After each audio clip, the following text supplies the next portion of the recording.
Selamat pagi para hadirin sekalian. Assalamualaikum warahmatullahi wabarakatuh. Om Swastiastu. Salam sejahtera. Salam, namo buddhaya, salam kebajikan.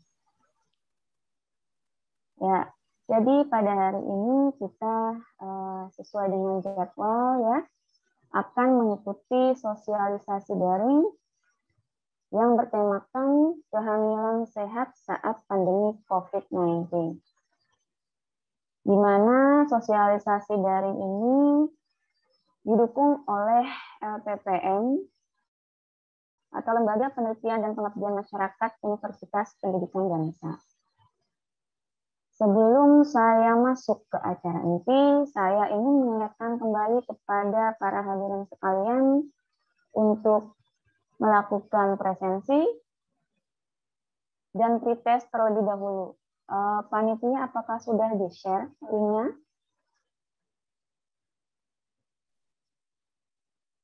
Mohon maaf nih ke Ibu, sudah saya share nih ke. Baik, terima kasih panitia. Saya berikan kesempatan untuk para hadirin sekalian bagi yang belum mengisi absensi dan pretest mohon untuk diisi.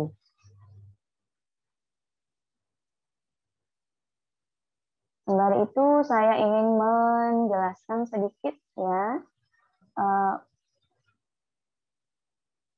aturan sosialisasi daring pada hari ini, di mana diharapkan para hadirin sekalian untuk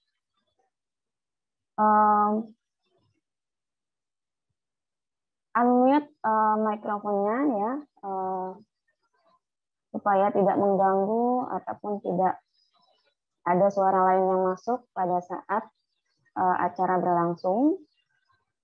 Kemudian nanti pada sesi tanya jawab, para hadirin sekalian boleh bertanya, baik itu melalui chat pada kolom chat ataupun secara langsung apabila dipersilahkan oleh moderator.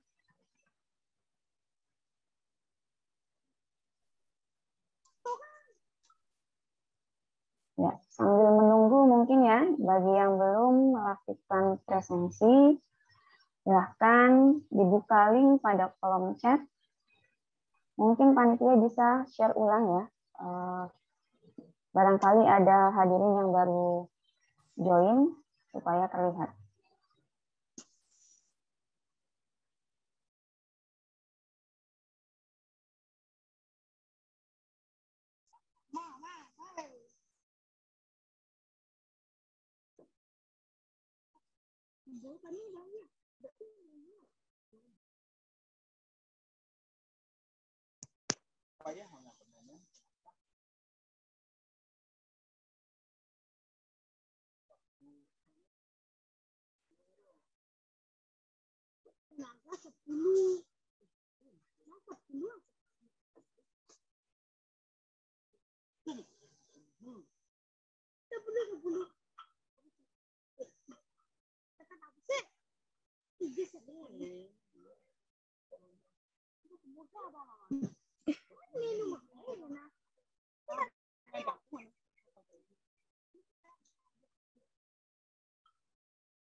Ya, baik para hadirin sekalian,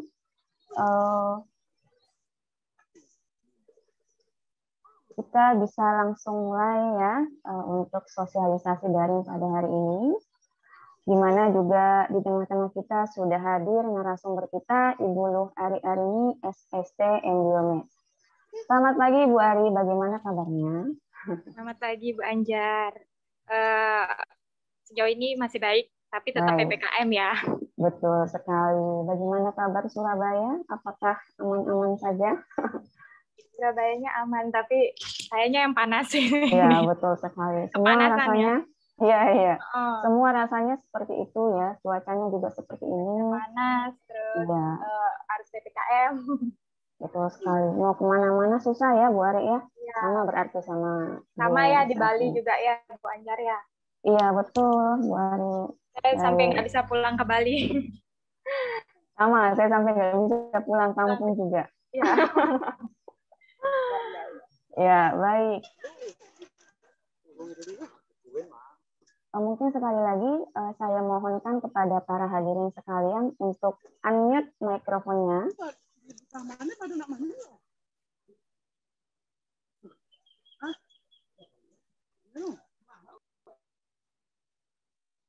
Ya.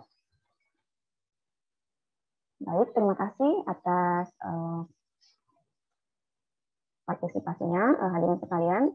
Sebelum saya mempersilahkan Ibu narasumber kita untuk memberikan materi pada hari ini, saya akan membacakan sedikit profil tentang narasumber kita.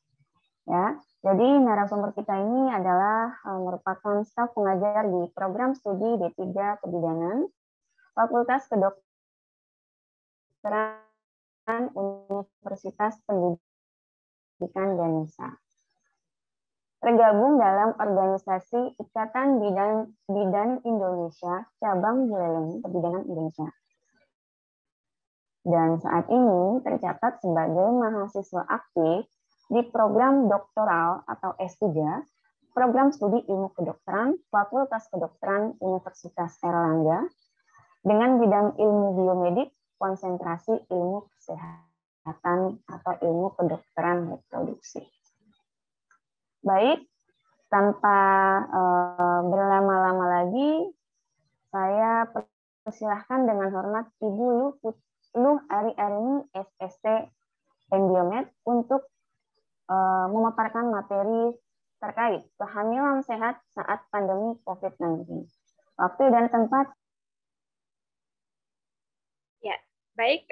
Terima kasih kepada Bu Anjar selaku moderator atas kesempatannya, dan juga terima kasih ya kepada seluruh hadirin yang berkenan untuk mengikuti acara sosialisasi ini, baik dari mahasiswa, kemudian dari alumni, maupun dari ibu-ibu atau calon, maupun ibu hamil, maksud saya, maupun calon ibu hamil yang mungkin berkeinginan mendapatkan informasi terkait topik ini. Semoga apa yang saya sampaikan ini bisa bermanfaat, dan nanti di akhir sesi dengan panduan moderator kita juga bisa melakukan diskusi bersama ataupun saling sharing informasi. Mungkin ada rekan-rekan sejawat bidan di sini yang mendapatkan informasi terkait topik ini. Dan saya harap semua dapat mengikuti dengan baik, terus dan semua dalam keadaan sehat ya, walaupun sekarang dalam kondisi, semoga menjadi hari terakhir, besok sudah bisa beraktivitas lagi ya, untuk tanggal 2 Agustus ya, bisa beraktivitas lagi seperti biasa, dan tetap untuk menjaga prokesnya dengan baik seperti itu. Jadi tetap semangat intinya ya, untuk supaya imunitas kita tidak drop atau tidak menurun gitu. Baik, untuk mengefisienkan waktu, saya akan izin berbagi layar untuk memaparkan materi.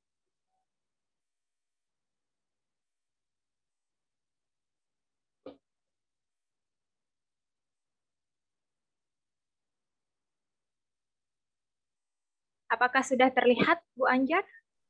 Sudah terlihat, Bu Ari. Oh iya, terima kasih.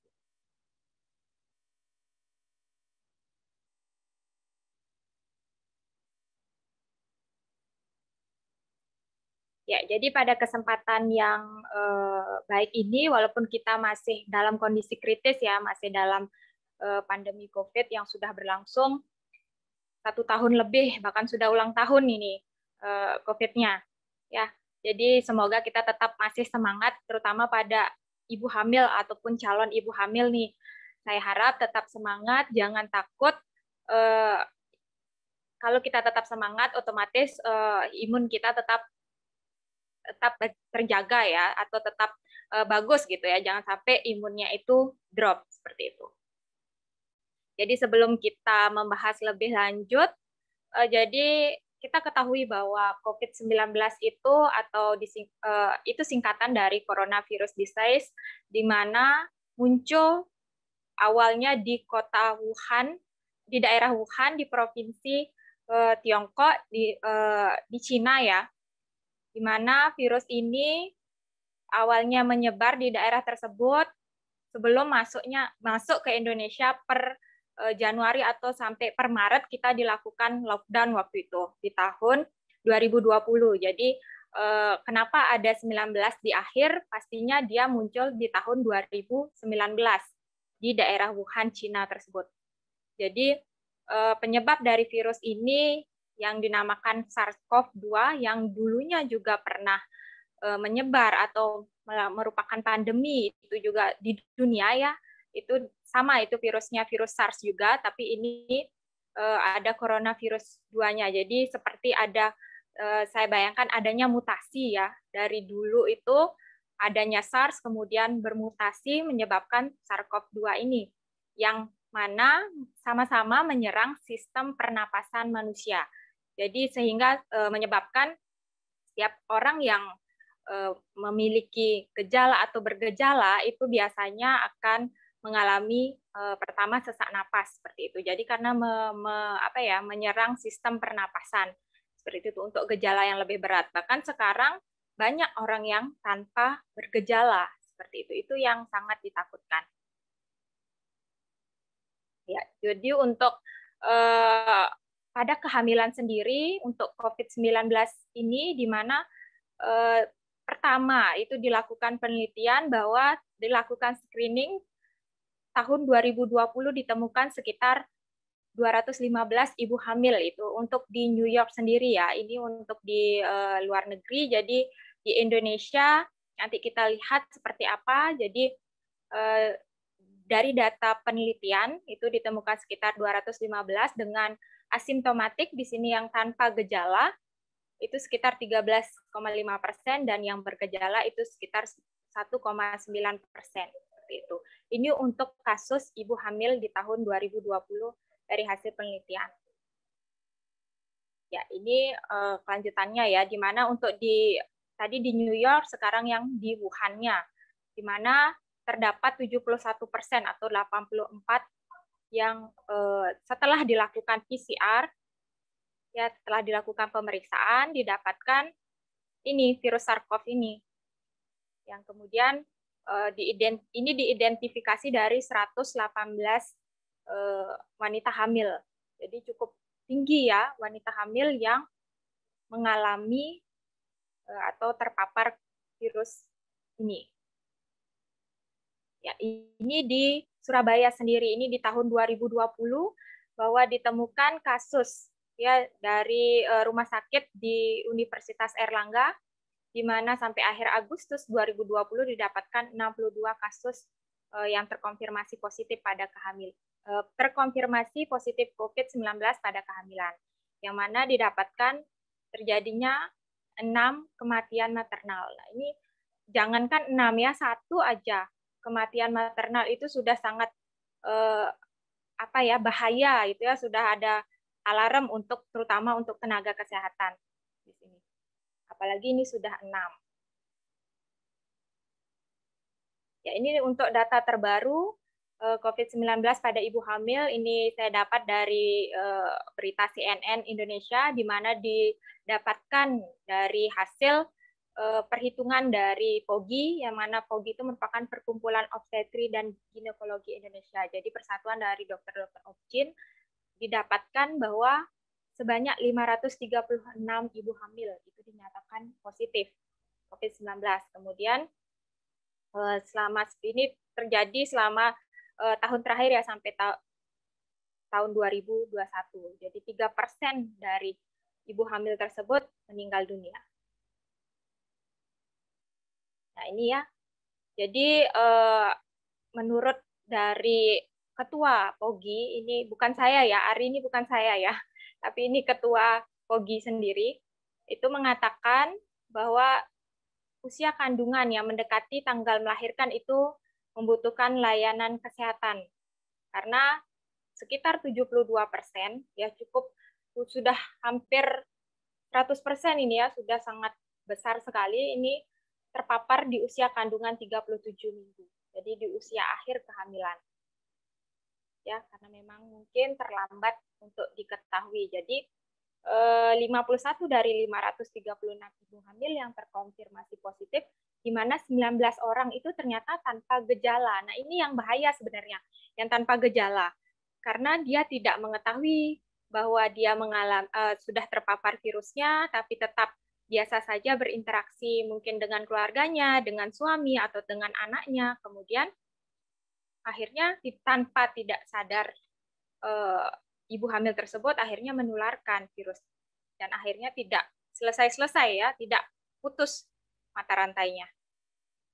Nah, untuk infeksi COVID pada kehamilan cenderung untuk penularannya pada ibu hamil itu sama ya dengan populasi umum, yaitu melalui droplet atau kontak, sehingga kita diminta oleh pemerintah untuk selalu jaga jarak ya supaya tidak ada kontak atau droplet seperti itu.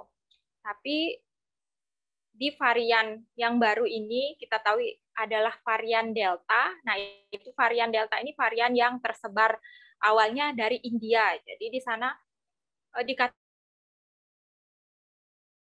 tidak hanya melalui droplet tetapi airborne, jadi melalui udara. Sehingga kalau sudah seperti itu kan otomatis memang virus ini terus mengalami mutasi gennya, sehingga mengalami, maksudnya mutasi ini ya mengalami perubahan menjadi lebih kompleks virusnya, sehingga dia akan lebih kuat dan lebih gampang menyebar ke orang lain, bahkan sekarang sudah melalui udara. Sehingga prokes kita ini harus lebih ketat seperti itu. Dan gejala klinis yang dialami ini pada ibu hamil itu sama dengan gejala-gejala bagi orang dewasa maupun anak-anak ya, yang atau orang dewasa yang tidak hamil tentunya. Jadi sama untuk populasi umum, antara ibu hamil dan populasi umum itu gejalanya sama. Artinya kalau yang bergejala mungkin pertama ada flu, kemudian atau batuk pilek, kemudian ada demam, ditambah dengan gejala-gejala lain, mungkin ada diare, kemudian kehilangan indera penciuman, indera perasa, seperti itu untuk gejala-gejala klinisnya.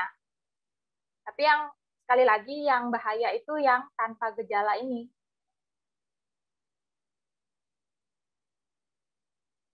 Ya, kemudian ya ini saya seperti jelaskan tadi ya. Jadi gejalanya bisa seperti flu ringan sampai berat, kemudian bisa sampai pneumonia atau sesak ya, gangguan pada paru-parunya.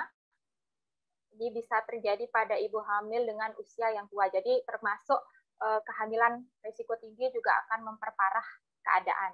Ya. Jadi resikonya lebih meningkat pada ibu hamil ini, bayi baru lahir dengan penyakit penyerta ibu. Ini merupakan golongan ibu hamil dengan resiko tinggi. Jadi ada masalah pada tekanan darahnya cenderung tinggi. Kemudian kencing manis, ada asma. Ini merupakan, saya rasa para hadirin sudah tahu ya tentang komorbid ya. Jadi ibu hamil juga yang mempunyai komorbid pastinya akan memiliki risiko yang lebih tinggi. Kemudian untuk gejala klinisnya ini sudah saya jelaskan. Kemudian gejala lain yang bisa timbul, cepat lelah, kemudian ototnya bisa nyeri, diare ya. Nah, ini yang memiliki risiko pada ibu hamil itu akan memiliki risiko yang lebih tinggi. dapat terjadinya penyakit berat, kesakitan, bahkan kematian dibandingkan populasi umum. Sekali lagi saya di sini bukan menakut-nakuti ya, tetapi saya ingin memberikan berbagi informasi agar kita semua aware, terutama tidak hanya untuk tenaga kesehatan, tetapi juga untuk ibu hamilnya sendiri. Jadi kalau bisa dalam kondisi seperti ini, usahakan di rumah dulu. Kalau misalnya tidak terlalu kepepet untuk keluar seperti itu. Ya, ini kondisi yang bisa ibu hamil itu bisa drop ya. Bisa dibaca nanti. Nanti mohon panitia bisa share ya ini materi saya. Ya. Jadi untuk ini berdasarkan POGI, di mana pengaruh dari SARS-CoV terhadap janin ya, virus corona tersebut terhadap janin, bahwa tidak ada bukti bahwa adanya transmisi vertikal virus corona. Tetapi ada data yang mengatakan bahwa adanya peningkatan kasus bayi lahir dini atau prematur. Itu ada datanya dari hasil penelitian secara klinis, kemudian juga dapat meningkatkan angka keguguran. Ini tahun 2019 yang dikeluarkan oleh POGI. Ya, jadi POGI mengatakan tidak ada transmisi vertikal karena berdasarkan penelitian yang telah dilakukan. Kemudian bayi dari misalnya ibu tersebut atau dalam kondisi melahirkan sudah terpapar virus, bayinya harus dilakukan pemeriksaan dan harus dilakukan perawatan terpisah. Jadi kalau misalnya ibu hamil tua kemudian bersalin masih dalam kondisi positif COVID-19, itu kalau bisa bayinya nanti harus dipisah perawatannya. Bukan kalau bisa lagi ya harus dipisah ya untuk perawatannya. Ya, menyusui masih bisa tetap diberikan, bisa diberikan menggunakan ASI perah.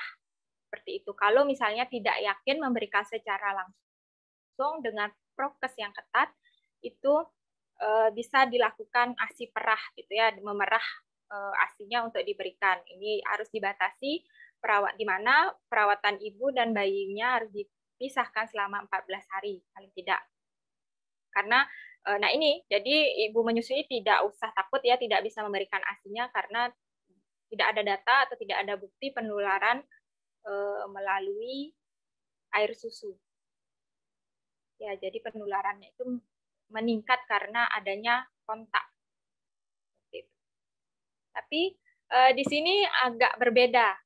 Jika saya lihat dari buku yang dikeluarkan oleh Ilhan Aldika Akbar yang pada Uner Press, jadi ini buku yang dikeluarkan tahun 2020, agak berbeda dengan POGI tadi yang tahun 2019. Bedanya di mana? Ini beda persamaannya dulu ya. Mungkin persamaannya sama ya, dapat menimbulkan persalinan prematur, kemudian ketuban pecah dini ya, sehingga bayi bisa lahir prematur, kemudian detak jantung janin abnormal. Ini bisa terjadi pada ibu hamil yang terinfeksi COVID-19. Nah, ini yang perbedaannya adalah jadi beberapa kasus ternyata adanya dugaan transmisi vertikal di mana ditemukan adanya virus SARS-CoV ini pada plasenta, cairan amnion dan darah ibu serta janin. Ya, kalau seperti ini kan pasti kita beranggapan kalau sudah ada di plasenta, cairan amnion, darah ibu serta janin ini beresiko besar kan akan tertular pada janinnya. Nah, ini beberapa penelitian namun belum bisa meyakinkan gitu ya untuk WHO menyimpulkan atau untuk POGI menyimpulkan bahwa ada transmisi vertikal tadi, adanya penularan dari plasenta ke bayi gitu ya, antara plasenta ke bayinya di mana dari ibu yang terpapar infeksi COVID. Jadi dibutuhkan memang penelitian yang lebih banyak. Ini saya rasa ini beberapa penelitian menemukan seperti ini. Jadi akan dilakukan penelitian lebih lanjut untuk memastikan seperti ini. Apakah ini terjadi gitu ya, transmisi vertikal. Ya kalau seperti ini yang kita takutkan. Ya, karena tidak ada seorang ibu yang mau mengalami masalah gitu ya terhadap janinnya terutama. Seperti itu.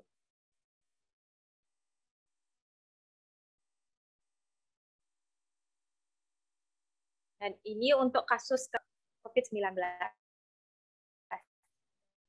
Jadi memang saat pandemi itu yang melaporkan atau banyak bidan-bidan di situ meningkat ya mungkin pelayanan ANC-nya asuhan kehamilannya itu karena memang terjadinya peningkatan dari angka kehamilan di saat kan mungkin yang tidak direncanakan sebelumnya. Nah, ini bahaya kalau misalnya dia tidak direncanakan, apalagi tidak diinginkan, otomatis cuek dengan keadaannya. Setidaknya, kalaupun dia tidak direncanakan,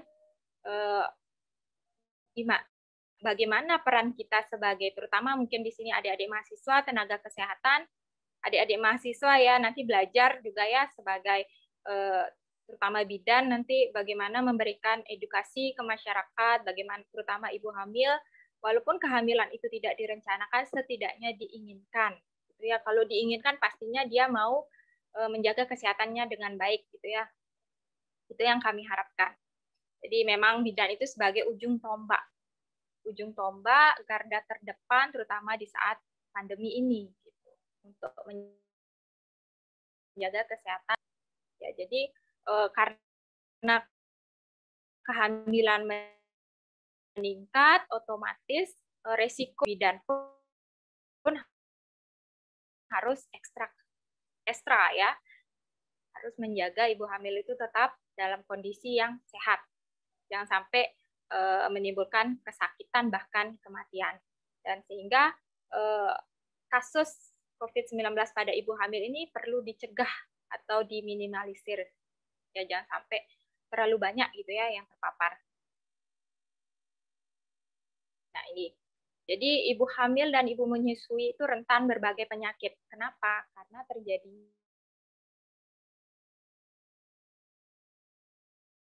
perubahan hormon. Ada perubahan hormon. Nah, kalau adik-adik mahasiswa, rekan-rekan bidan mana di sana terjadi perubahan hormon yang naik turun sehingga ternyata atau imunitasnya. Seperti itu yang bahkan bisa menurunkan ya imunitas. Jika kita sebagai bidan bisa melakukan antisipasi atau ya terjadi risiko penularan pada ibu hamil. Jadi ini juga keluarganya, bagaimana keluarganya itu memberikan dukungan yang baik agar imunitas ibu hamil itu bisa terjaga. Termasuk juga tenaga kesehatan. Ya, tenaga kesehatan terutama bidan bagaimana memberikan KIE yang baik agar ibu hamilnya tetap bisa menjaga imunitas tubuhnya, yaitu dengan cara-cara mengkonsumsi makanan yang bergizi pastinya, vitamin, mineral yang banyak, kemudian yang mana makanan ini berperan sebagai imunomodulator. Artinya dapat merangsang imun, ya, menstimulus atau merangsang imun ibu hamil agar tetap baik atau bahkan meningkat tidak saat kondisi pandemi ini. Olahraga yang teratur, ya ibu hamil tidak harus lari maraton, tidak seperti itu, tetapi olahraga dimaksud bisa jalan santai, sekitar pekarangan rumah, tidak harus saya mau jalan santai ke lapangan atau taman kota, ya tidak harus seperti itu ya, tapi cukup dengan di pekarangan ataupun melakukan yoga, senam ibu hamil itu sudah termasuk olahraga dan dilakukan secara teratur. Jangan juga diporsir ya, jangan juga diporsir misalnya saya mau olahraga di treadmill gitu ya, punya treadmill, punya alatnya, kemudian seperti nge-gym gitu ya, jadinya terlalu diporsir itu juga tidak baik seperti itu. Dan pastikan mendapatkan istirahat yang cukup dan dapat mengelola stres. Ya, selain itu pastinya melaksanakan protokol kesehatan dengan baik. Jadi pemerintah mencanangkan prokes itu 3M, bahkan sekarang ditambah 5M ya. Ya, nanti kita bahas di belakang. Jadi terkait dengan imunitas tubuh ibu hamil ini harus dijaga. Ya, sekali lagi saya tekankan tidak hanya berlaku pada ibu hamilnya sendiri, tetapi juga keluarganya, suaminya yang memberikan dukungan. Seperti itu, misalnya untuk konsumsi makanan bergizi, bagaimana peran suami untuk menyiapkan atau keluarga yang lain. Kemudian untuk olahraganya, mungkin kalau ibu hamilnya malas sendiri, ya bisa ditemani oleh suami ataupun keluarga. Termasuk juga di sini istirahat. Mungkin ini adalah anak kedua, kemudian anak pertama dia harus menjaga anak pertama. Dan bagaimana di sini peran keluarga untuk menjaga anak pertama tersebut agar ibu hamil ini bisa istirahat dengan cukup, gitu ya, sesuai porsinya. Kemudian pastinya juga stres ya. Ini sebenarnya stres. Kalau sudah stres, ini merupakan masalah psikologis ya. Jika sudah stres pastinya akan berpengaruh terhadap kondisi fisik yang lain. Dan bagaimana sih caranya untuk meningkatkan imunitas? Satu persatu di sini kita tahu seperti yang saya jelaskan tadi bahwa ibu hamil itu rentan beresiko karena terjadi perubahan hormon. Ya, emosinya pun naik turun karena perubahan hormon ini. Ya, mungkin kalau yang belum hamil ataupun adik-adik mahasiswa bisa membayangkan ya kondisi ini seperti kalian PMS atau premenstruasi syndrome. Jadi sebelum menstruasi itu kalian bisa rasakan apa yang kalian emosi kalian pasti naik turun kan. Nah, itu terjadi karena adanya perubahan hormon yang mana dimulainya dengan peningkatan estrogen, kemudian dilanjutkan dengan progesteron di akhir usia suburnya atau pertengahan siklus subur, maksud saya ya 14 hari pertengahan siklus subur itu akan terjadi peningkatan progesteron juga. Nah, itu menyebabkan adanya perubahan hormon sama, ibu hamil juga mengalami hal seperti itu. Sehingga di trimester pertama, di mana di situ hormonnya masih fluktuatif ya, jadi belum stabil, ini sangat beresiko terkena COVID-19 ya, karena imunitasnya juga di sini sangat riskan gitu ya, bahkan mungkin menurun imunitasnya di sini, terutama di trimester pertama di awal-awal kehamilan. Nah, kita bicara soal stres. Apa sih stres itu? Ya, saya rasa sudah semua tahu ya, stres itu merupakan perasaan cemas, khawatir, rasa tidak nyaman, adanya ketakutan, ketegangan berlebih, bahkan adanya kepanikan. Ya. Jadi, jika salah satu mengalami hal ini dan itu berlangsung terus-menerus, itu hati-hati ya, itu merupakan tanda-tanda kali stres. Biasanya kalau kita dengar jargon-jargon, mungkin kurang piknik ya, kalau stres kurang piknik. Ya,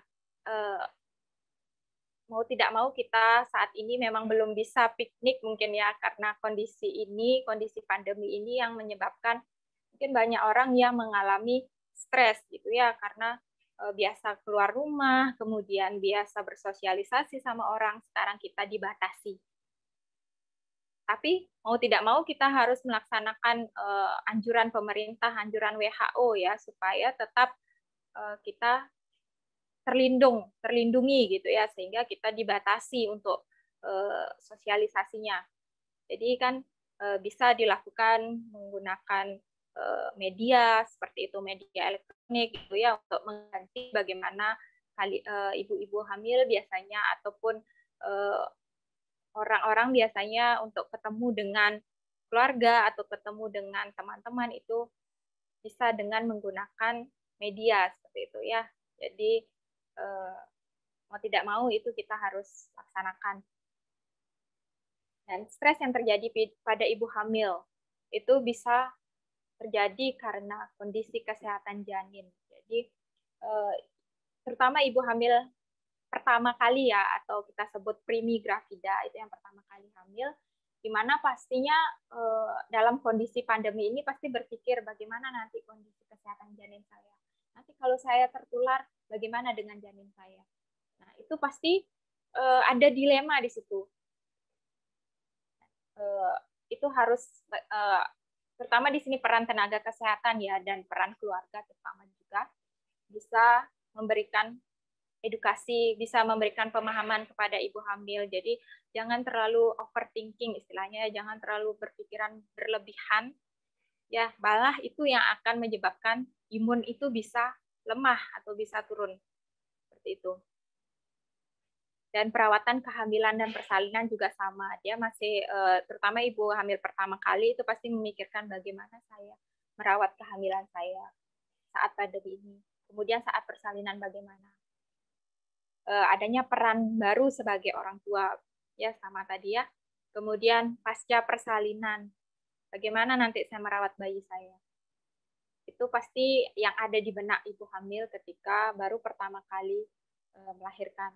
Sebenarnya yang sudah pernah melahirkan pun bisa berpikir seperti itu, karena mungkin saja traumatis sebelumnya. Jadi ada pengalaman traumatis di mana saat melahirkan pertama kali itu berat, ya sulit, atau mengalami kondisi-kondisi berbahaya, sehingga harus sampai misalnya dari pelayanan kesehatan dasar atau dari bidan swasta yang harusnya atau bidan mandiri yang seharusnya mungkin ibu hamil tersebut melahirkan secara normal, kemudian harus dirujuk karena ada komplikasi tertentu. Itu mungkin adalah salah satu pengalaman traumatis yang bisa menyebabkan stres. Kemudian anak mahal. Nah, ini sudah pasti tentu ya, anak mahal ya sangat mendambakan memiliki anak atau mendambakan kehamilan, pastinya akan stres ya. Saya yakin itu akan terjadi. Kemudian yang baru pertama kali hamil itu dengan usia yang relatif muda, mungkin di bawah 18 tahun, itu biasanya stres juga ya. Kemudian pada usia tua juga ya, di atas mungkin 35 tahun, bahkan 40 tahun mungkin juga bisa mengalami kondisi ini. Apalagi mendengar cerita-cerita, apalagi jarak kehamilan, mungkin ini kehamilan kedua, jarak kehamilan dengan kehamilan pertama itu terlalu jauh, kemudian disarankan nanti kehamilannya secara seksio mungkin, ataupun mengalami hal yang sama lagi seperti persalinan pertama gitu ya, jadi tidak elastis lagi karena sudah terlalu jauh jaraknya dengan kehamilan pertama yang untuk kelahiran kedua gitu misalnya. Itu juga bisa pastinya menyebabkan stres, kurang siap pastinya. Seperti tadi, ternyata kondisi pandemi ini menyebabkan kehamilan tidak diinginkan itu meningkat.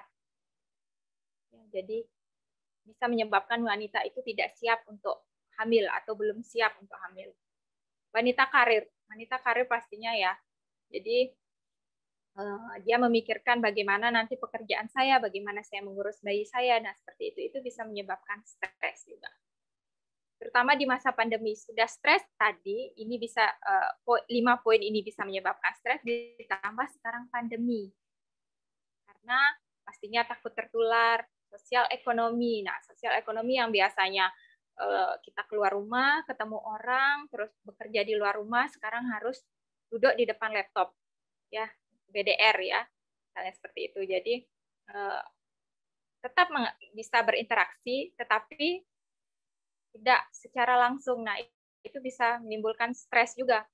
Pola kerjanya mengalami perubahan, pola hidup pastinya sudah berubah, dan pasti akan memikirkan masa depannya bagaimana, ke depannya nanti bagaimana. Nah, sehingga dibutuhkan, mau tidak mau, saat ini orang harus beranjak untuk menyesuaikan diri terhadap situasi yang baru, yang orang katakan new normal ya, adaptasi kebiasaan baru. Jadi mau tidak mau kita sudah berevolusi ya. Jadi kita sudah mengalami perubahan. Tidak hanya dulu di masa lampau mengalami perubahan, di tahun yang milenial sekarang juga mengalami perubahan di situasi saat ini gitu ya. Jadi memang yang paling kekal, yang paling abadi adalah perubahan gitu ya. Dan apa sih dampak stres? Nah, ini merupakan dampak stres yang terjadi jika ibu hamil tersebut mengalami stres. Risiko infeksi virus pasti meningkat. Mudah alergi. Ya, terjadi gangguan autoimun. Gangguan autoimun dimaksud di sini adalah di mana antibodi yang diproduksi oleh tubuh tersebut menyerang atau tidak berefek positif gitu ya. Antibodinya kan untuk muncul untuk pertahanan tubuh dari orang tersebut atau dari seseorang, tetapi ini bahkan sebaliknya gitu ya, malah crash dengan tubuh dan akhirnya menimbulkan gangguan. Gitu. Ini jarang terjadi sih sebenarnya gangguan autoimun, tapi ada kasus-kasus tertentu yang ada masalah di dalam gennya mungkin saja mengalami autoimun gitu ya, ditambah dengan kondisi stres. Meningkatkan tekanan darah ibu hamil, pastinya akan mengalami peningkatan ya, karena sudah adrenalinnya meningkat, otomatis tekanan darah bisa saja meningkat. Kalau sudah stres, itu tidak hanya berdampak pada ibu hamilnya sendiri, ya, tapi juga pada janinnya, bisa menyebabkan terjadinya gawat janin, ya, masalah pada janin. Kemudian adanya kontraksi rahim. Akhirnya jika sudah kontraksi rahimnya, adanya gangguan aliran darah menimbulkan nyeri, sehingga ibu hamil yang mengalami stres yang berlebihan, akhirnya rahimnya kontraksi dan nyeri ya. Kalau sudah seperti itu, bisa saja itu menyebabkan persalinan prematur atau persalinan dini, ketubannya bisa pecah. Nah, ini merupakan dampak stres yang berlebihan ya. Jadi kita juga tidak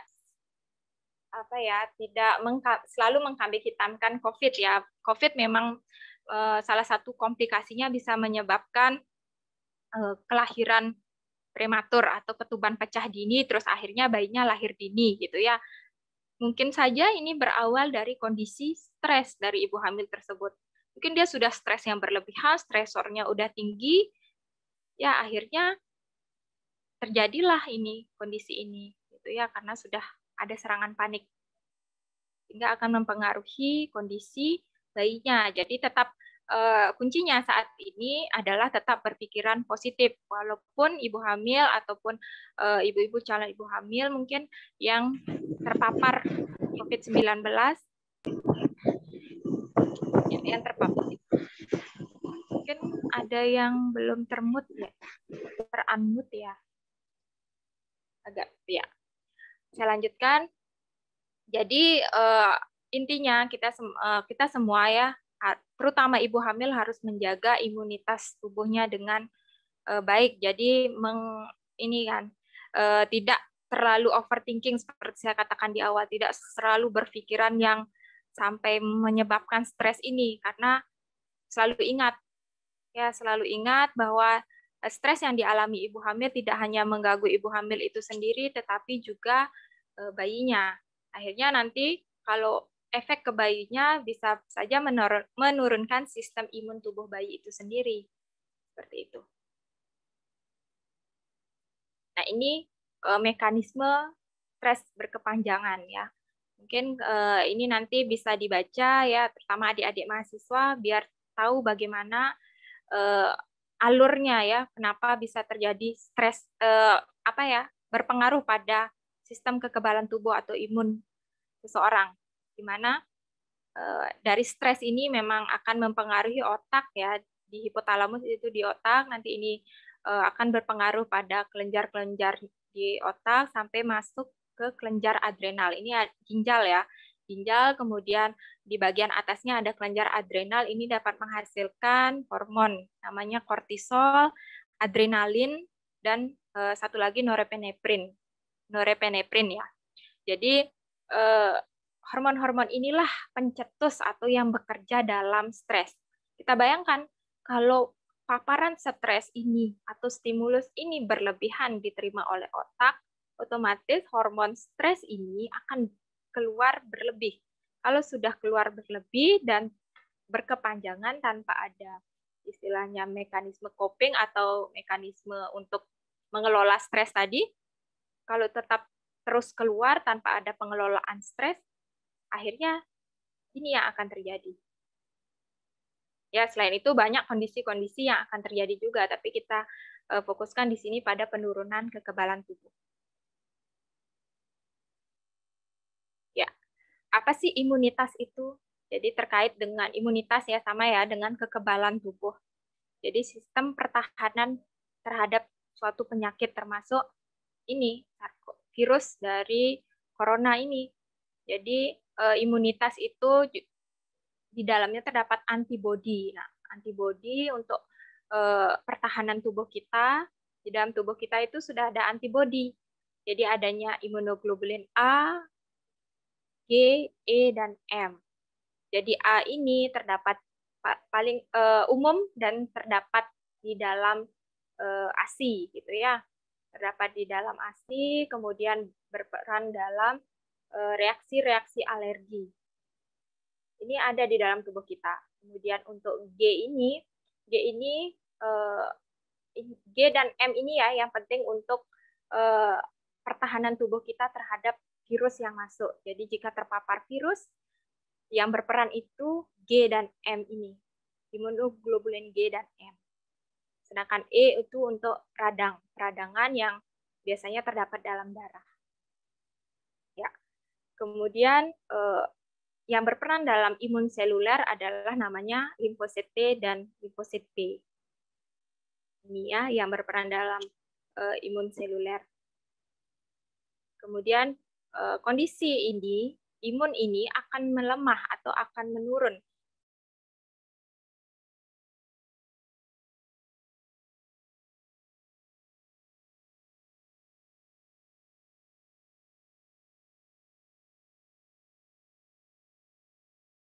bekerja sangat keras, sehingga banyak yang saat ini apa ya udara tersebut ataupun cuaca tersebut sangat ekstrim itu tidak jarang orang-orang akan mengalami flu. Nah ini ya itu berarti imunitas tubuhnya sudah mulai melemah karena cuaca yang ekstrim.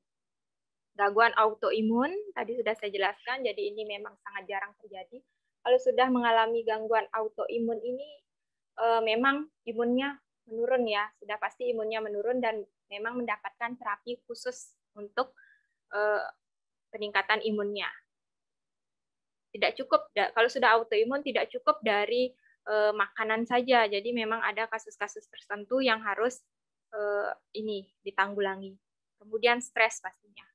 Dan pada saat hamil, aktivitas dari sel T ini menurun. Padahal sel T dan B ini diperlukan dalam mekanisme bagaimana terbentuknya imun di dalam tubuh kita. Ini berperan, gitu ya.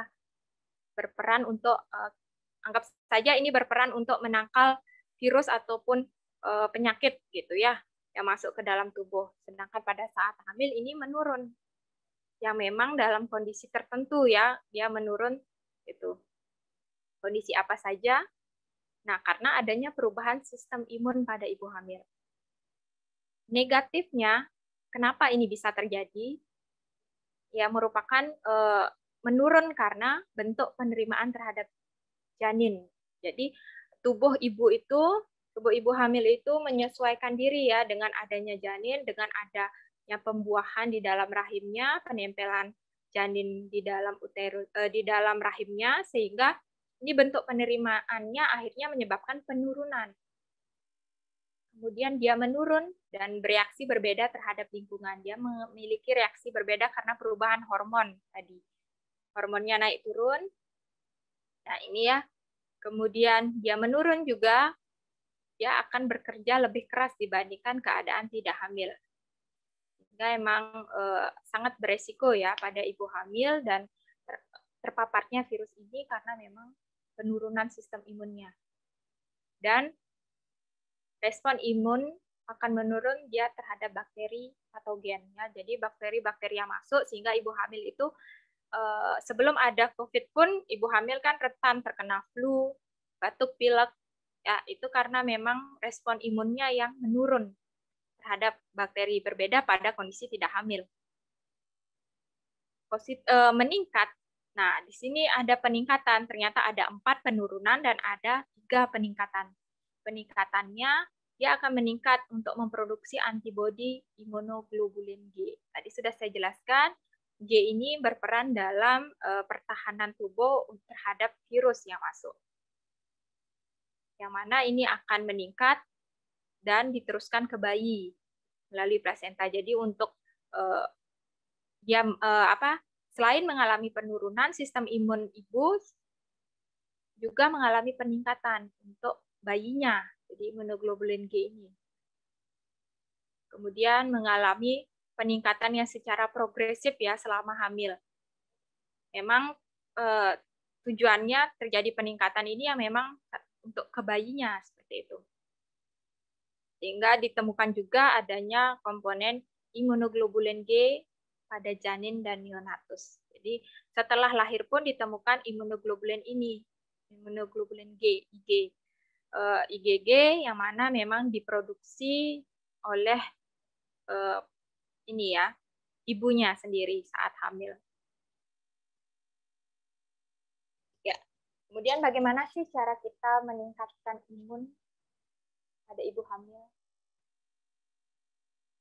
Ya, ini merupakan pamflet ataupun poster dari Kemenkes RI, di mana saya rasa sudah banyak yang mungkin melihat poster ini, di mana pastinya banyak konsumsi makanan yang bergizi, mengandung serat, ya terutama sayur, buah, lauk pauk juga ya, tidak hanya hewani, nabati pun termasuk ya, itu untuk asupan proteinnya. Jadi cukupi angka kecukupan gizi. Kita bahas di belakang. Kemudian istirahat yang cukup. Nah, ini adanya support system yang saya maksud ya. Jadi ketika hamil, suami itu berperan aktif ya, tidak hanya sekedar berperan. Salah satunya menstimulasi janin dengan apa? Ajak berbicara, sentuhan seperti itu, lengkapi kebutuhan ibu hamil tersebut gitu ya. Kemudian pastinya menjaga kebersihan diri, penting ya, personal hygiene. Kemudian tetap beraktivitas fisik ya. Berjalan kaki kalau misalnya tidak bisa keluar rumah ya, sekitar pekarangan, sekitar kamar, mungkin ke dapur, bolak-balik itu sudah berjalan kaki juga kan namanya. Kemudian kelola stres dengan baik pastinya. Pemberian juga tablet besi. Jadi saya yakin ibu hamil nanti sudah diberikan tablet besi oleh bidan ataupun dokternya. Itu selama kehamilan diberikan. Kemudian pastikan pemeriksaan kehamilan secara teratur. Untuk pemeriksaan kehamilan disarankan secara online jika memang tidak mengalami tanda-tanda bahaya pada kehamilannya. Dan harus bisa untuk mari kita semua ya, tidak hanya ibu hamil, untuk beradaptasi di era pandemi atau new normal ini. Adaptasi kebiasaan hidup baru. Dan tetap prokesnya dijalankan ya. Ya, berkaitan dengan angka kecukupan gizi di tahun 2019, mungkin ini bisa dibaca ya.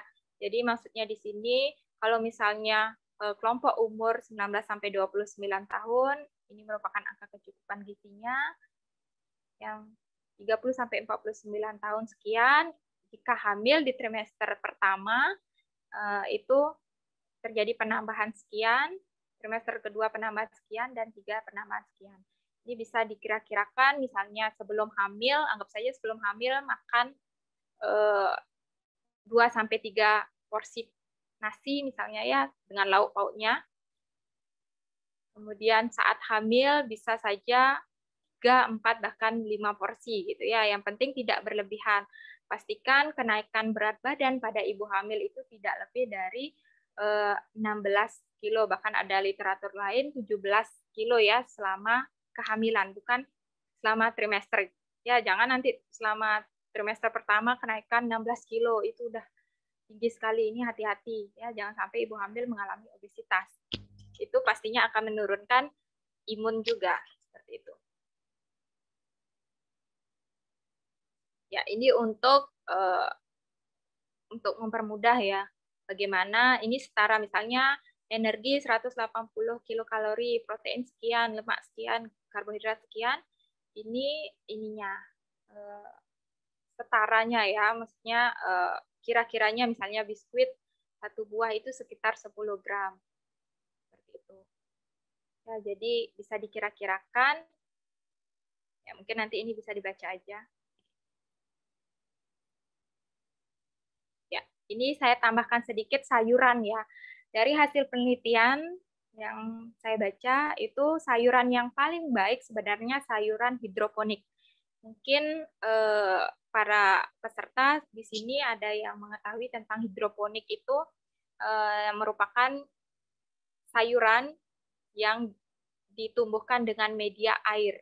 Jadi mungkin saja di sini ada yang sudah menanam ya sayuran hidroponik di rumahnya. Ini gampang sekali sebenarnya. Ini bisa ditanam di rumah, di pekarangan saja. Ini banyak mengandung serat. Lebih bagus dari sayuran yang ditanam di tanah ya. Ini untuk vitamin-vitaminnya. Jadi mungkin bisa dibaca juga. Jadi ini tambahan ya, maksudnya plus-plus di sini berarti tambahan ketika trimester pertama yang 0 sampai 12 minggu itu atau 0 sampai 14 minggu itu mendapatkan tambahan sekian. Dari 600 tambah 300. Ya. Kemudian trimester kedua yang dari 14 minggu sampai 29 minggu kehamilan, tambah lagi 300. Ya, jangan hanya 300 ya, tetapi tambahan dari sekian. Misalnya 600 tambah 300, 900, tambah 300 lagi, ya 1.200 misalnya seperti itu. Jadi ditambah. Kemudian trimester ketiga, yang mana di usia kehamilan 29 minggu sampai akhir ya, atau 30 minggu sampai akhir sampai 40 minggu sampai persalinan ya, masuk persalinan itu juga ditambah 300. Nah, biasanya saat kehamilan akan diberikan awal-awal itu vitamin B6 ya, ini untuk mengurangi mualnya. Kemudian pastinya juga akan diberikan asam folat. Asam folat ini tidak hanya untuk ibu hamil ya, tetapi calon ibu hamil juga penting ini asam folat. Ya, remaja juga penting karena mengalami menstruasi ya, jadi pengeluaran darah yang banyak, dan untuk ini metabolisme yang baik itu harus kalau bisa konsumsi asam folat ini. Kemudian nanti juga akan diberikan vitamin C dan zat besi Fe ini ya. Nah, terkait dengan Fe atau feron ya, atau zat besi, tablet Fe biasanya ya. Ibu hamil dengan status terkonfirmasi positif atau PDP ini tidak diberikan tablet tambah darah atau tablet besi ini. Ini menurut Kemenkes RI 2020. Nah, ini bisa dibaca ya untuk trimester pertama. Jadi asam folat, kemudian vitamin itu gunanya untuk apa? Kemudian terdapat pada bahan makanan apa saja. Sehingga saya harapkan sebuah ibu hamil tidak membatasi ya makanannya, tidak terlalu memikirkan mitos gitu ya, tidak boleh makan inilah, tidak boleh makan itulah. Boleh, semua ibu hamil sejatinya boleh makan apa saja. Yang penting tidak terlalu banyak atau tidak sampai melebihi peningkatan berat badan seharusnya. Yang normal pada ibu hamil, yang seperti saya katakan tadi, sekitar 11 sampai 16 kilo selama hamil. Ya, selama hamil peningkatannya sekian, bukan berat badannya yang 11 kilo ya, itu nggak mungkin ya, tapi penambahannya maksudnya ya, penambahannya sekian, 11 sampai 16 kilo. Itu ya untuk penambahan berat badan, dan boleh makan apa saja. Yang penting tidak terlalu banyak, terutama pengawet. Kalau bisa hindari dulu untuk pengawet, penyedap rasa, pewarna makanan, itu dikurangi saja. Kalau bisa masak sendiri ya di rumah, mungkin dengan masak sendiri itu juga beraktivitas kan. Jadinya tidak melulu memikirkan COVID.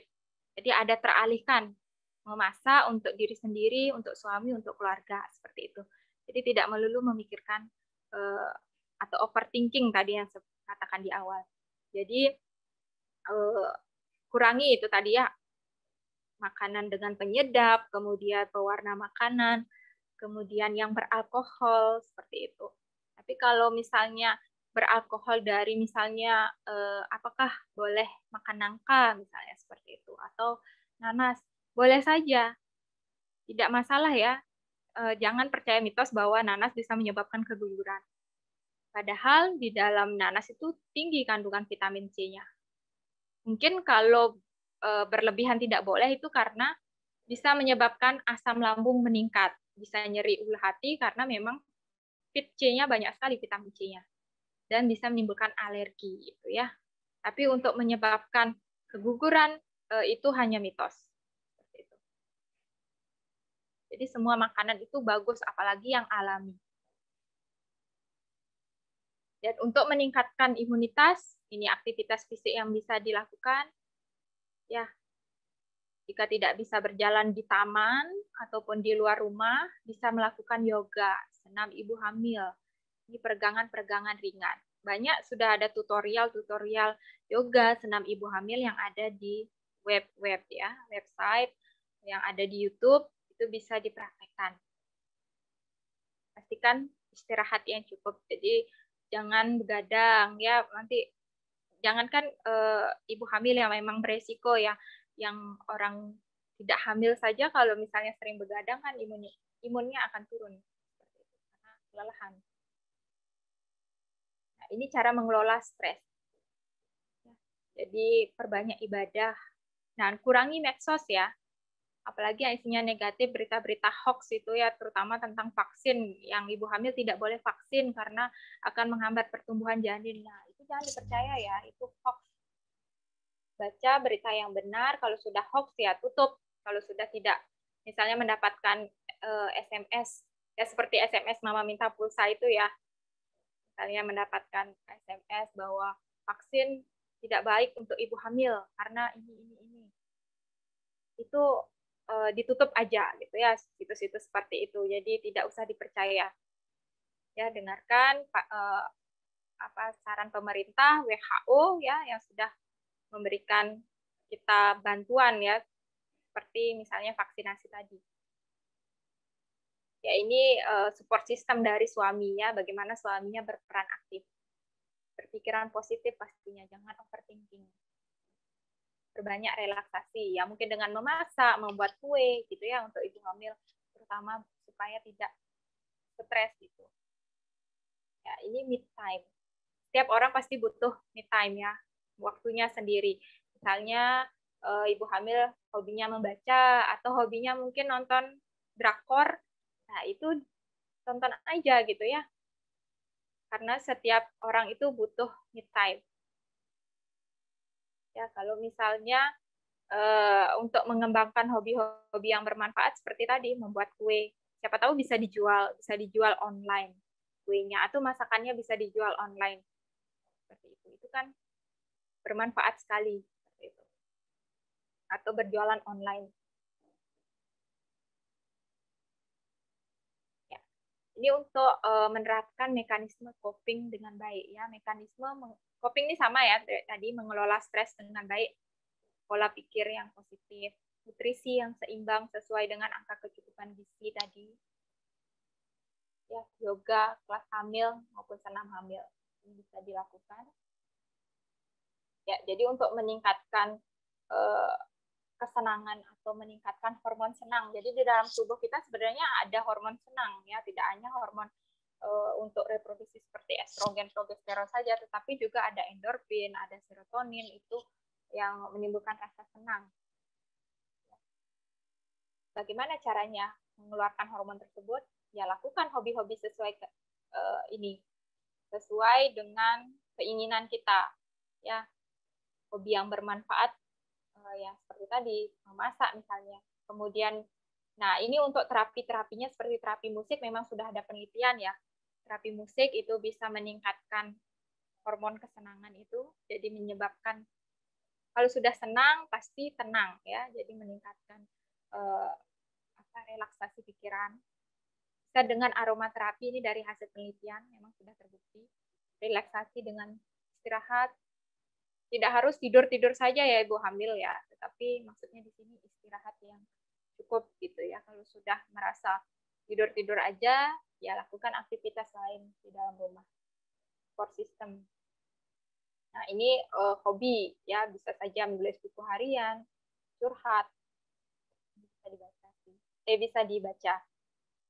Ya, mungkin bentuk komunitas sesama ibu hamil kalau merasa kesepian bisa dilakukan juga. Dan jangan lupa berdoa ya untuk ketenangan hati dan pikiran.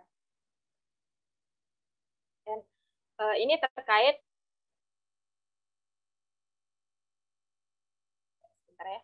Nah, ini terkait bagaimana pelayanan ibu hamil saat pandemi. Ya, jadi kehamilan pertama memang diperiksa oleh dokter untuk screening faktor risiko. Jadi saya rasa sudah banyak ya bidan ataupun dokter yang menyediakan layanan online. Jadi ataupun kalau tidak online ya mungkin meminta nomor HP-nya dulu, minta nomor HP untuk janjian ya, setidaknya tidak antri gitu ya, tidak antri. Ini kan kita dibatasi ya untuk ketemu atau dibatasi bersosialisasi dengan orang ya, terutama saat ini apalagi ibu hamil. Jadi pemeriksaannya itu tidak melulu harus bertemu dokternya kan, ataupun bertemu bidannya, ya bisa dilakukan secara online. Jadi bisa dilakukan dengan online, kecuali memang ada tanda-tanda bahaya, misalnya ada masalah dalam kehamilannya dan mendekati waktu persalinan, ya memang hal-hal khusus yang memang harus bertemu bertatap muka dengan dokter maupun bidannya. Tapi kalau memang tidak ada masalah apapun, saya rasa cukup untuk dilakukan secara online ya, berinteraksi dengan dokter maupun bidannya untuk menanyakan perkembangan kehamilannya, misalnya keluhan apa yang dialami, seperti itu masih bisa dilakukan secara online. Dan di sini tambahan ya, tidak hanya ibu hamil bisa mengenali tanda bahaya kehamilan, tetapi juga tanda infeksi COVID-19. Ya, seperti tanda gejala yang saya sebutkan di awal tadi, itu setidaknya bisa dikenali oleh ibu. Sampai tanda gejala ringan, flu seperti itu, kemudian kehilangan indera penciuman mungkin atau perasa. Nah, itu harap segera dikonsulkan ya ke dokternya masing-masing. Ini ya untuk gerakan janin. Saya rasa sudah diinfokan. Kalau misalnya tidak diinfokan oleh bidannya ataupun dokternya, tanyakan apa yang harus saya ketahui dok selama saya hamil ini. Ya, mungkin ini bisa menjadi panduan nanti untuk bisa dibaca-baca. Dan ini untuk rekomendasi dari Ogi sendiri ya. Nanti juga saya akan share bagaimana peran bidan di sini ya untuk memberikan penapisan atau screening ya, atau memeriksa bagaimana ibu hamil tersebut apakah konfirmasi positif, baik itu positif COVID, konfirmasi positif COVID baik dengan gejala maupun tanpa gejala. Dan ini tips dari bidan ya untuk periksa di era pandemi. Nah, ini bisa dilihat PPT saya nanti, atau mungkin bisa di screenshot kemudian ditempel di lemari atau di pintu, supaya pintu masing-masing ya atau lemari masing-masing supaya tahu, oh ini loh, kalau misalnya saya mengalami ini, saya harus segera datang ke bidan maupun dokter saya. Gitu ya. Dan kalau mau periksa, jangan lupa ini ya, mendaftar online, pakai masker, kemudian datang sendiri. Ya mungkin ditemani suami lah, gitu ya, ditemani suami, maksudnya kemudian cuci tangan sebelum dan sesudah, dan tidak terlalu lama. Jadi saya sarankan untuk menghubungi dulu bidan atau dokternya. Kalau sudah ada jadwal, segera datang. Kemudian jika tidak ada hal yang mendesak, mungkin bisa dilakukan secara online dengan membaca buku atau buku pingnya. Ya. Tapi kalau mengalami hal-hal ini, saya harap segera untuk datang ke tenaga kesehatan ya, terutama baik ke dokter, spesialis kandungannya maupun ke bidan. Ya, ini untuk kiat mencegah COVID bagi ibu hamil. Saya rasa ini semua sudah tahu ya, 3M tersebut. Bahkan sekarang 5M. Ya, ini bisa dibaca juga. Dan ini menurut saya ya, laksanakan 8M bagi ibu hamil.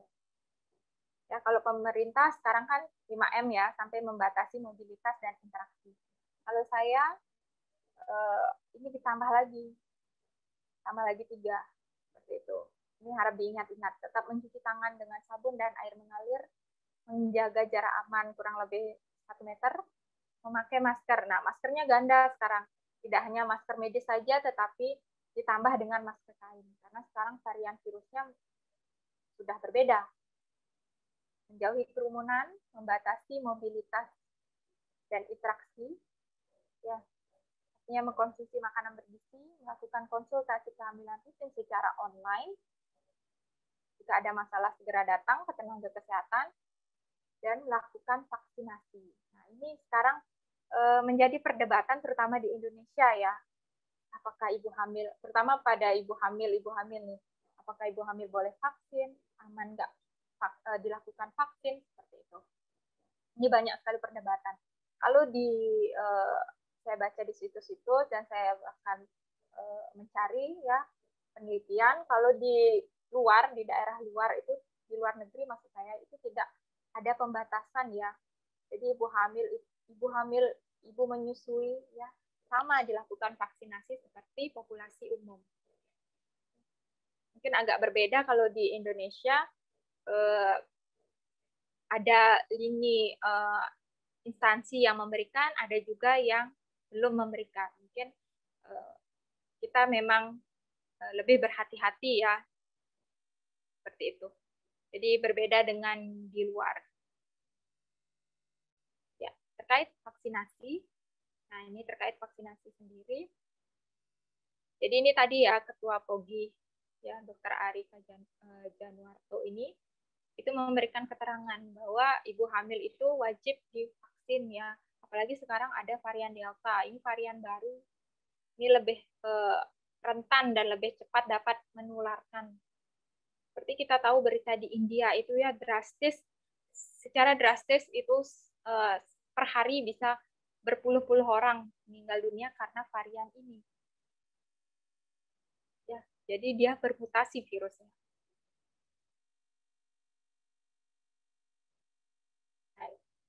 Varian Delta ini jangkauannya justru lebih besar dibandingkan varian lainnya. Bahkan yang saya baca kembali ada varian Lambda. Jadi virus ini sebenarnya pintar ya, dia terus bermutasi, semakin ada vaksin baru, semakin dia bermutasi untuk membuat varian-varian barunya supaya kebal terhadap virus terhadap vaksin maksud saya. Ini pintar sekali memang virusnya, apalagi virus SARS-CoV ini. Ya, jadi efek pada ibu hamil memang menimbulkan efek yang lebih buruk ya dibandingkan dengan wanita yang tidak hamil. Sehingga diperlukan vaksinasi. Akhirnya POGI mengeluarkan anjuran untuk vaksinasi ya berdasarkan WHO juga. Jadi ibu hamil itu harus mendapatkan vaksinasi karena dia merupakan kelompok yang rentan.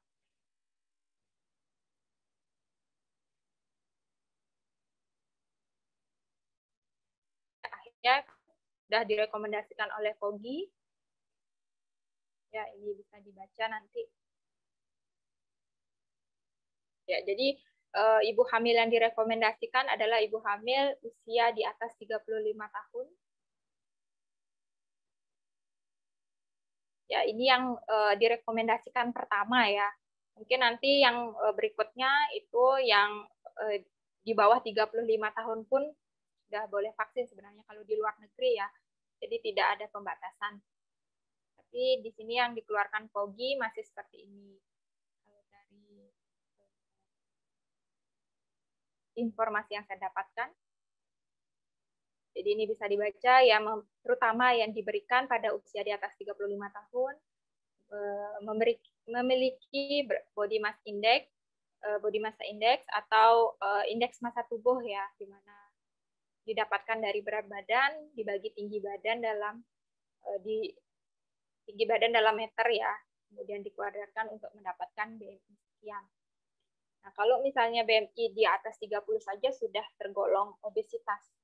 Jadi kelompok-kelompok yang mengalami penyakit penyerta itu lebih diprioritaskan. Jadi mungkin bisa dibaca.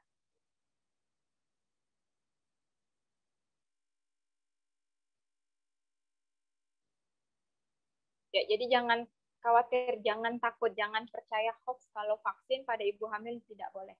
Jadi vaksin pada ibu hamil itu sangat aman ya, tidak menimbulkan masalah, tidak ada antibodi yang menghambat pertumbuhan janin.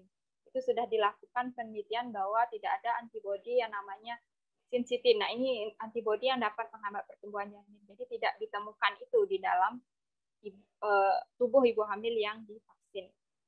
Jadi aman.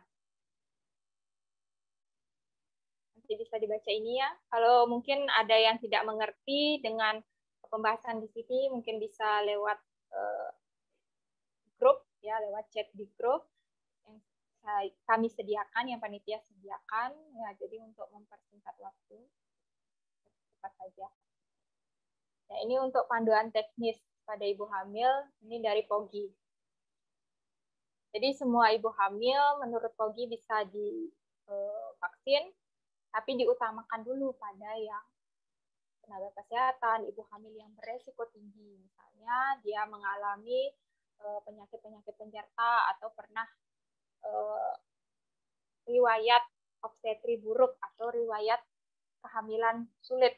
Misalnya pernah keguguran, sering berulang gitu ya, keguguran berulang, terus kemudian ada masalah ketika persalinan, mungkin ada perdarahan, kemudian pernah operasi sesar. Nah, itu kelompok resiko tinggi, usia lebih dari 35 tahun dan sekian. Nah, ini untuk yang obesitas dan resiko rendah. Untuk resiko rendah ini ibu hamil sendiri sudah masuk resiko rendah. Ibu hamil tanpa ada masalah penyerta penyakit lainnya yang dalam kondisi sehat itu sudah masuk resiko rendah. Hamil pun sudah masuk resiko ya, tapi tergolong resiko rendah. Jadi berarti ibu hamil sudah boleh vaksin ini kalau dibaca dari ini ya, kalau dilihat dari syarat-syarat ini. Kemudian pastinya dilakukan pengawasan oleh dokter untuk vaksinasi, dan vaksinasi pertama itu dilakukan di atas usia kehamilan 12 minggu sampai 33 minggu. Ya, saya berlanjut pada kesimpulan ya, di mana kita harus melaksanakan prokes dengan baik bersama ibu hamil ya, untuk mencegah atau memperkecil resiko tertular COVID-19, dan pastinya ditambah dengan vaksinasi sesuai anjuran, menghindari faktor risiko ya, penyebab menurunnya imunitas yang sudah saya jelaskan di awal, terutama saat hamil. Lakukanlah pemeriksaan kehamilan yang rutin, bisa sekarang dengan online ya. Kemudian tingkatkan imunitas tubuh dengan cara-cara yang sudah saya jelaskan tersebut. Nanti bisa dibaca kembali PPT saya. Ya, mungkin hanya ini yang bisa saya sampaikan. Mungkin nanti kita berdiskusi jika ada hal-hal yang belum dipahami dari penyampaian saya. Saya ucapkan terima kasih. Saya mohon maaf bila ada salah kata. Saya kembalikan kepada moderator. Terima kasih.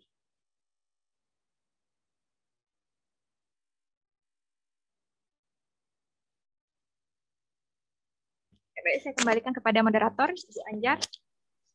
Baik, terima kasih Bu Ari atas penyampaian materinya. Ya, saya rasa materinya sangat menarik ya Bu Ari ya, di mana sebenarnya tidak hanya kepada ibu hamil saja kita was-was dengan keadaan seperti ini, ya. Ya, betul. Iya, seperti itu. Dan apalagi ibu hamil kan begitu, di mana ibu hamil kita ketahui bahwa dianggap sebagai salah satu komorbid, ya, atau apa namanya faktor penentu gitu, atau gampang terkena apa namanya virus COVID-19 ini. Ya, saya rasa sangat-sangat lengkap tadi ya Ibu Ari menyampaikan materi kepada kita semua, para hadirin sekalian. Mungkin ada yang ingin disampaikan ataupun ditanyakan terkait dengan materi kehamilan saat pandemi COVID-19 yang barusan disampaikan oleh Ibu Ari tadi. Saya mungkin langsung saja memberikan kesempatan kepada para hadirin untuk bertanya atau memberikan saran. Ada yang ingin bertanya secara langsung, saya persilahkan. Langsung di-on-kan mikrofonnya ya.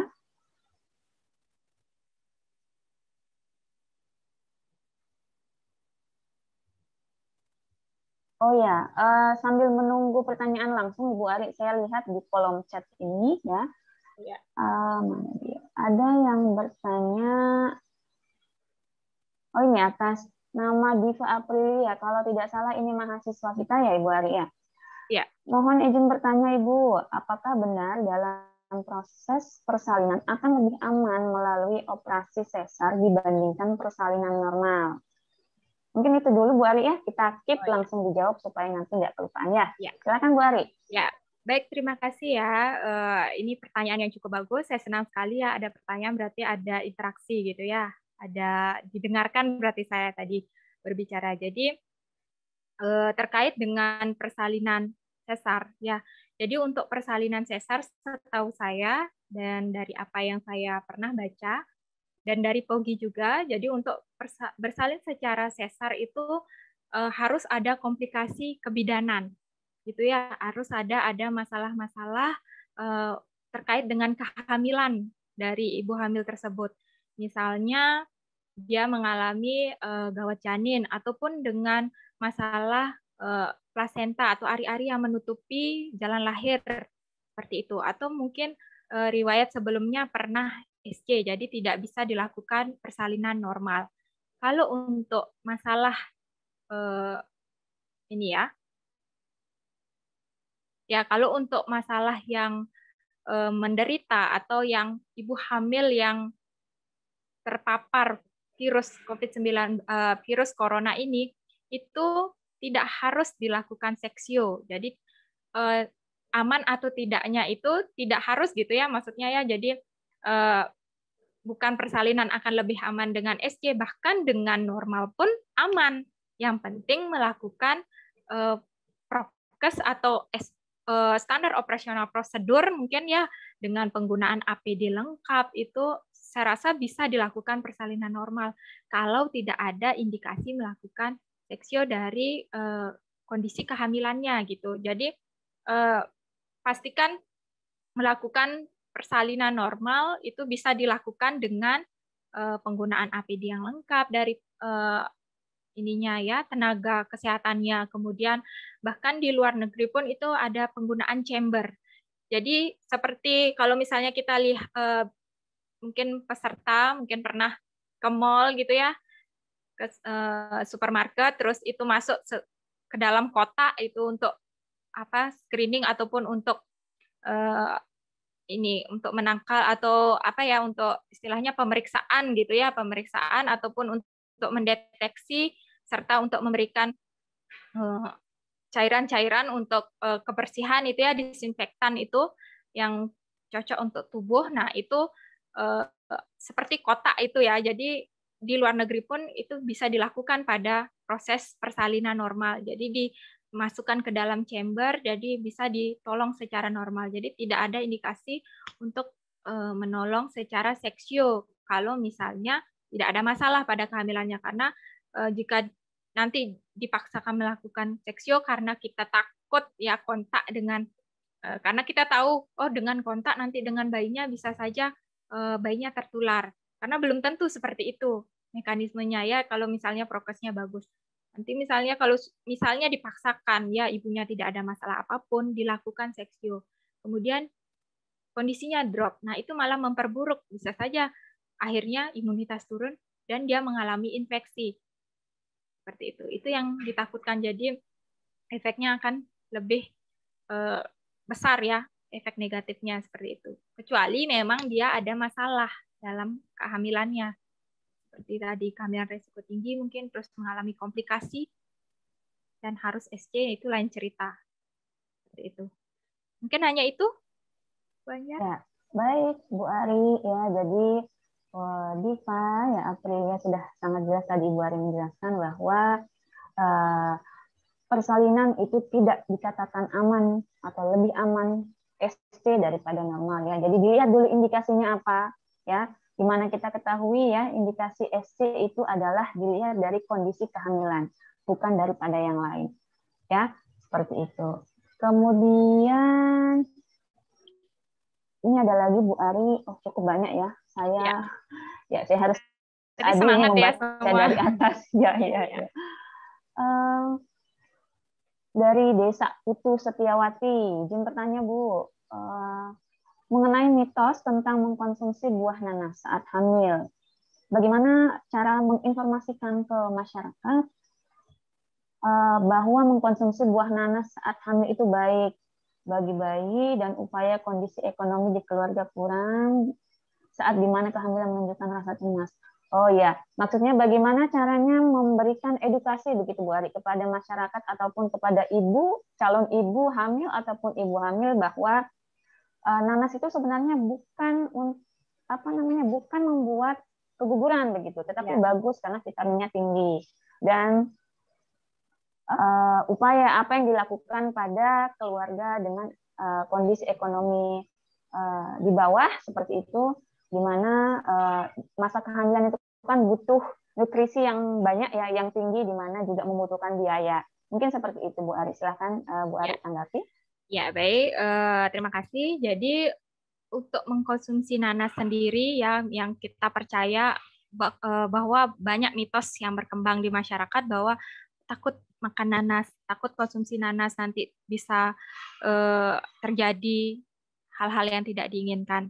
Nah, cara mengedukasikan misalnya desa ini adalah tenaga kesehatan, adalah bidan, kemudian memiliki komunitas,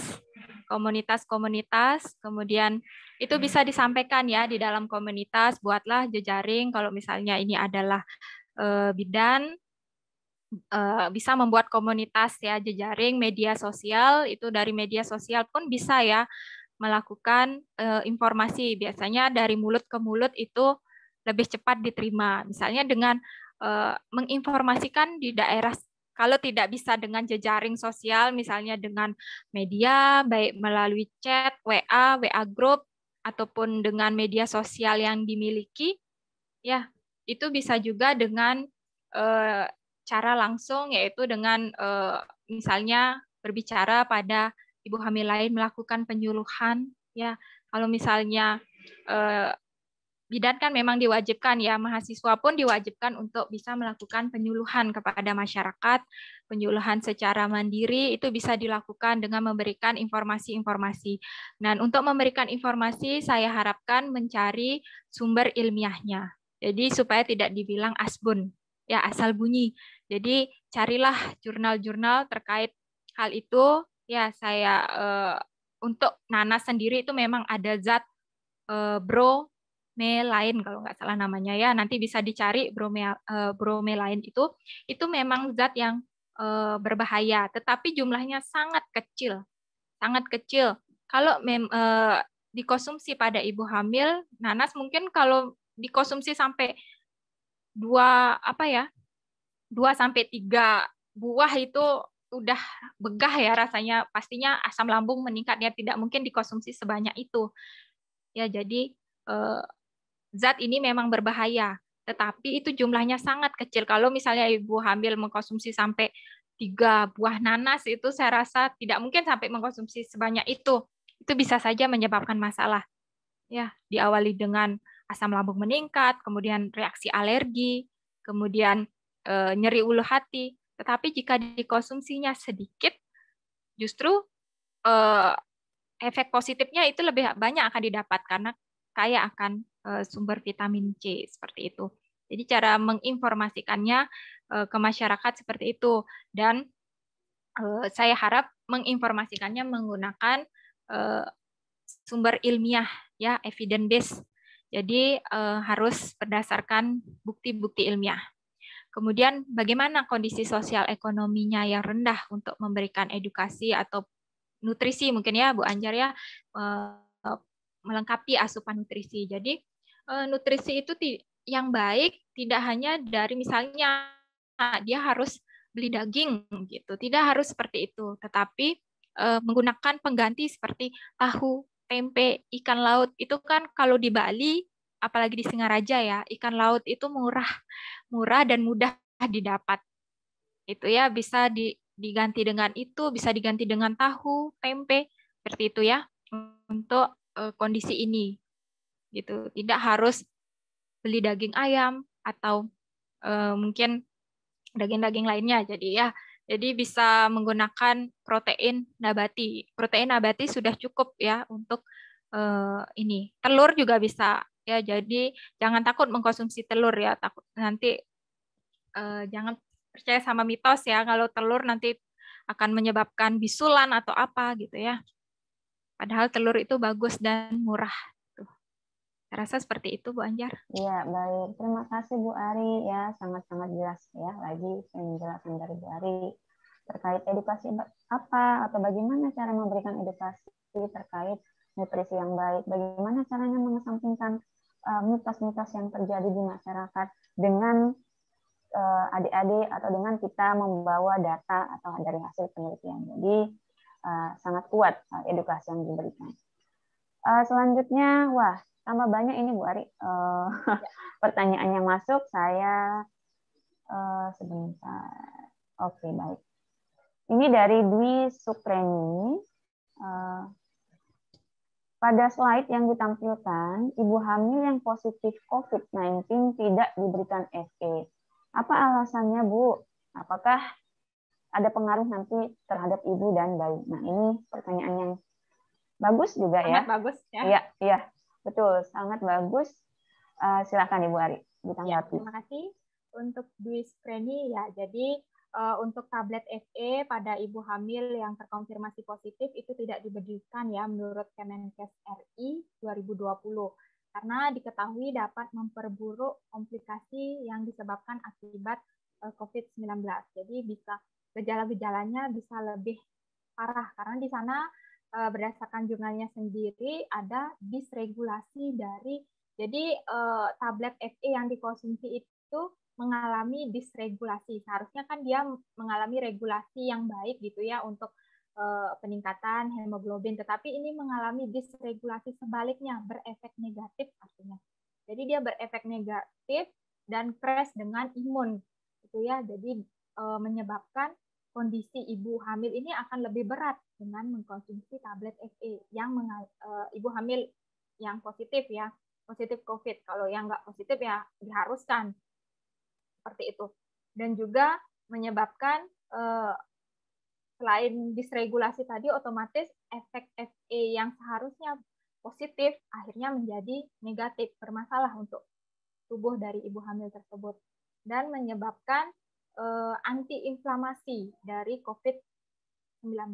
Seharusnya virus COVID yang masuk ke dalam tubuh itu mengalami inflamasi atau peristiwa radang dulu, akhirnya terbentuklah antibodi gitu ya untuk sistem pertahanan tubuh. Tetapi dengan ibu hamil yang mengkonsumsi FE akhirnya menyebabkan terbentuknya antiinflamasi, nggak bisa proses radang itu nggak terjadi, akhirnya antibodi pun tidak terbentuk seperti itu. Antibodi alami ya di dalam tubuh tidak terbentuk, akhirnya otomatis kan akan berpengaruh buruk terhadap ibu hamil ya, terhadap kesehatan ibu hamil sendiri oleh karena COVID-19 ini. Jadi akibat COVID-19 ini meningkat besar kalau misalnya ditambahkan dengan FE. Jadi efeknya crash seperti itu, berbanding terbalik. Seperti itu Bu Anjar. Ya, baik. Wah, ini juga menarik sekali ya untuk pembahasan tablet FE.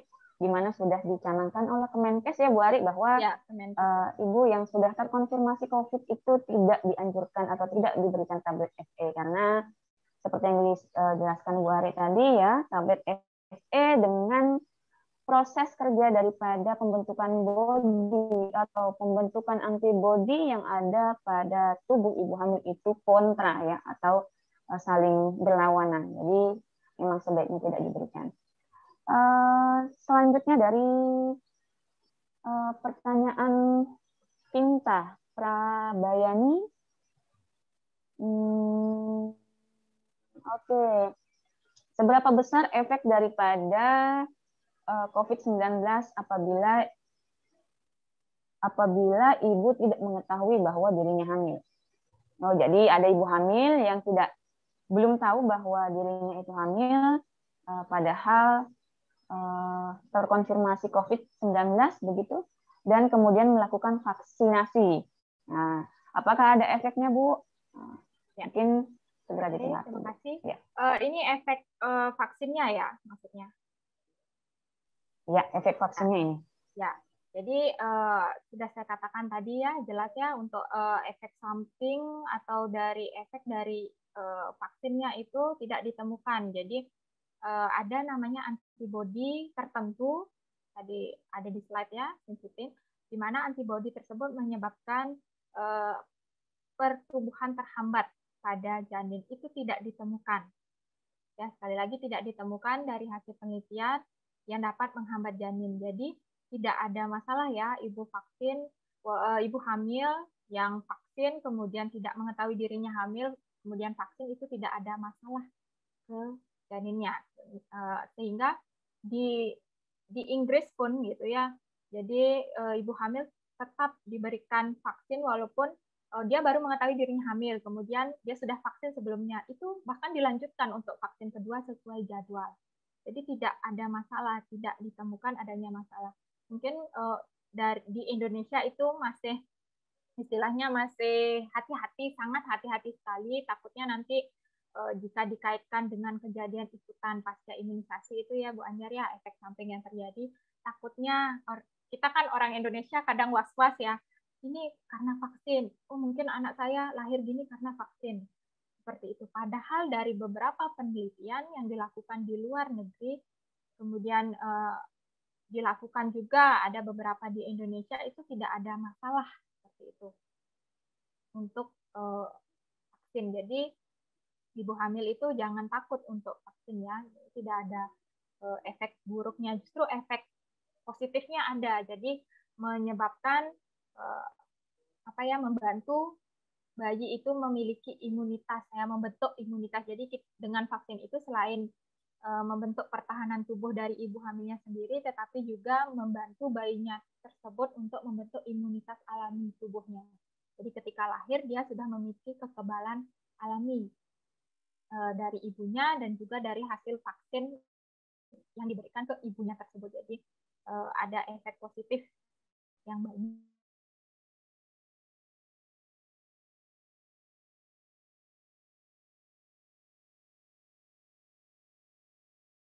Jadi rekomendasi Pogi terkait dengan vaksinasi pada ibu hamil ya, efek sampingnya bagaimana, kondisinya bagaimana, nanti mungkin ya di Bu Anjar ya supaya mempersingkat waktu. Oke, baik. Dan mungkin ini pertanyaan terakhir yang saya tulis para hadirin sekalian dan Ibu Ari. Mungkin nanti sisanya bisa direkam oleh panitia ya. Ya, bisa sisa pertanyaan maksud saya direkam oleh panitia, kemudian nanti akan dibahas di grup WhatsApp yang telah dibentuk kemarin. Jadi ini satu pertanyaan masih terkait vaksinasi Ibu Ari. Kenapa vaksinasi pertama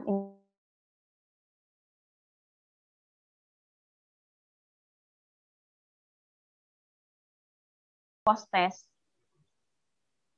ya, pengisian post-test yang hadirin bisa lakukan atau isi di link yang telah disiapkan oleh panitia. Oh ya, saya lihat linknya sudah di-share oleh panitia ya.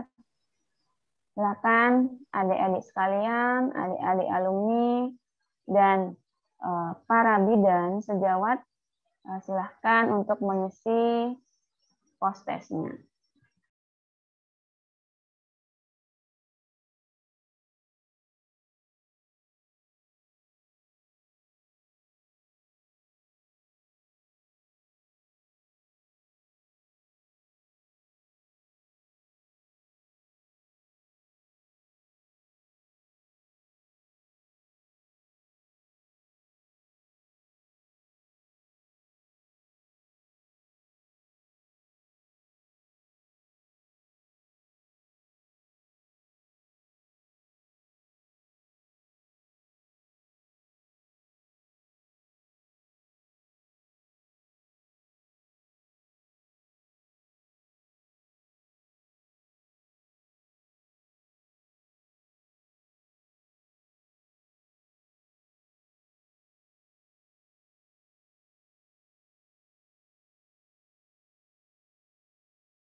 Ketua Umum POGI ya, yaitu pada tanggal 22 Juni 2021 yang dimana juga sejalan dengan referensi WHO bahwa ibu hamil itu boleh dan aman dilakukan vaksinasi ya. Walaupun ada berbagai syarat yang ditetapkan, yaitu yang pertama adalah ibu hamil dengan resiko tinggi di mana usia lebih dari 35 tahun, indeks massa tubuh di atas 40, dan ada komorbid diabetes mellitus dan penyakit hipertensi. Kemudian adanya kelompok ibu hamil yang resiko tinggi yang terpapar seperti ibu hamil pada tenaga kesehatan. Dan yang ketiga adalah ibu hamil dengan resiko rendah yang bersedia dilakukan atau yang bersedia diberikan vaksinasi. Ya, seperti itu. Jadi dengan syarat-syarat ketiga tadi yang saya paparkan barusan, menjelaskan bahwa atau menegakkan bahwa vaksinasi COVID-19 pada ibu hamil itu aman dan boleh dilakukan ya. Tidak ada penelitian yang mengatakan bahwa vaksinasi COVID-19 itu akan memberi pengaruh atau dampak buruk bagi kehamilan ataupun janin ataupun bayi yang dilahirkan nantinya. Seperti itu, ya. Baik, selanjutnya saya persilahkan kepada para hadirin sekalian untuk meng-on-kan kameranya, ya, karena kita akan masuk pada sesi dokumentasi atau pengambilan foto atau pengambilan gambar.